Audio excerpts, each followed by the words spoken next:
ഒറ്റപ്പാലത്ത് സ്വകാര്യ ITIയുടെ ക്ലാസ് മുറിയിൽ വെച്ച വിദ്യാർത്ഥിയുടെ മൂക്കിന്റെ പാലം സഹപാഠി അടിച്ചു തകർത്തു. ഷൊർണൂർ സ്വദേശിയായ 20-കാരന്റെ മൂക്കിന്റെ പാലമാണ് തകർന്നത്. സംഭവത്തിൽ ഒറ്റപ്പാലം പോലീസ് കേസെടുത്തു. ഫെബ്രുവരി 19 രാവിലെ പതിവ് പോലെ ക്ലാസ് മുറിയിലെത്തിയതായിരുന്നു 20-കാരനായ സാജൻ. സഹപാഠിയായ പാലപ്പുറം സ്വദേശി കിഷോർ സാജനെ പുറകിലൂടെ വന്ന് കഴുത്തുഞ്ഞിരിക്കുകയും ശേഷം സ്വകാര്യ ഭാഗങ്ങളിലടക്കം മർദ്ദിക്കുകയും ചെയ്തതായി പിതാവ് ആരോപിച്ചു. ഒരു മുൻവൈരാഗ്യങ്ങളും ഇല്ലാതെയായിരുന്നു ആക്രമണമെന്നാണ് സാജന്റെ പിതാവ് ജയചന്ദ്രൻ പറയുന്നത്. സഹപാഠിയുടെ ക്രൂരമർദ്ദനത്തിൽ സാജന്റെ മൂക്കിന്റെ പാലം തകർന്നു. ഗുരുതരമായി പരിക്കേറ്റ സാജന്റെ ശസ്ത്രക്രിയ തൃശൂരിലെ സ്വകാര്യ ആശുപത്രിയിൽ വെച്ച് കഴിഞ്ഞ ദിവസമാണ് പൂർത്തിയാക്കിയത്.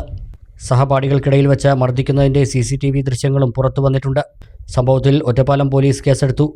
ഗുരുതരമായി പരിക്കേറ്റ വിദ്യാർത്ഥി സ്വകാര്യ ആശുപത്രിയിൽ ചികിത്സയിൽ തുടരുകയാണ്. പൂരാഘോഷങ്ങൾ വരവായി പൂരത്തെ വരവേൽക്കാൻ ഒറ്റപ്പാലം കനിഹയും ഒരുങ്ങി. കനിഹ വെഡ്ഡിംഗ് സെന്റർ ഒരുക്കുന്നു Pooram mega sale. Kaniha wedding centre, Ottapalam.